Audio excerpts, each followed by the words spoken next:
కీర్తనల గ్రంథంలో నుండి 9వ కీర్తన. నా పూర్ణ హృదయముతో నేను యెహోవాను స్తుతించెదను. యెహోవా, నీ అద్భుత కార్యములన్నిటినీ నేను వివరించెదను. మహోన్నతుడా, నేను నిన్ను గూర్చి సంతోషించి హర్షించుచున్నాను. నీ నామమును కీర్తించెదను. నీవు నా పక్షమున వ్యాజ్యమాడి నాకు న్యాయము తీర్చుచున్నావు. నీవు సింహాసనాసీనుడవై న్యాయమును బట్టి తీర్పు తీర్చుచున్నావు. కాబట్టి నా శత్రువులు వెనుకకు మల్లుదురు. నీ సన్నిధిని వారు జోగుపడి నశించెదరు.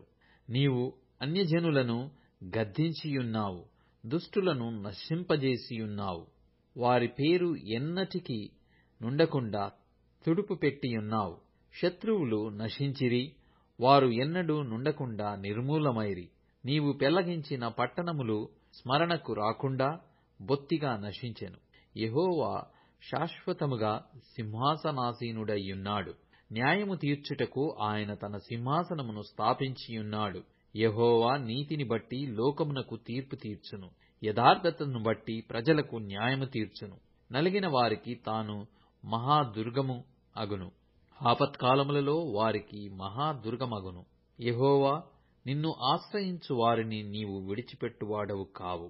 కావున నీ నామమెరిగిన వారు నిన్ను నమ్ముకొందురు. సీయోను వాసియైన యెహోవాను కీర్తించుడి. ఆయన క్రియలను ప్రజలలో ప్రచురము చేయుడి.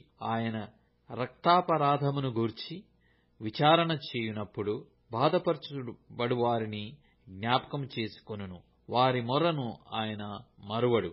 నేను నీ కీర్తి అంతటిని ప్రసిద్ధి చేయుచు సీయోను కుమార్తె గుమ్మములలో నీ రక్షణను బట్టి హర్షించునట్లు యెహోవా, నన్ను కరుణించుము. మరణ ద్వారమున ప్రవేశించకుండా నన్ను ఉద్ధరించువాడా, నన్ను ద్వేషించువారు నాకు కలుగజేయు బాధను చూడుము. తాము త్రవ్విన గుంటలో జనములు మునిగిపోయిరి.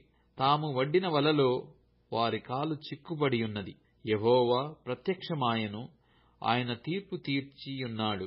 దుష్టులు తాము చేసుకొనిన దానిలో చిక్కియున్నారు. దుష్టులను దేవుని మరచు జనులందరును పాతాళమునకు దిగిపోవుదురు. దరిద్రులు నిత్యము మరువబడరు. బాధపరచు వారి నిరీక్షణాస్పదము ఎన్నటికిని నశించదు. యెహోవా, లెమ్ము, నరులు ప్రబలక ప్రోవుదురుగాక.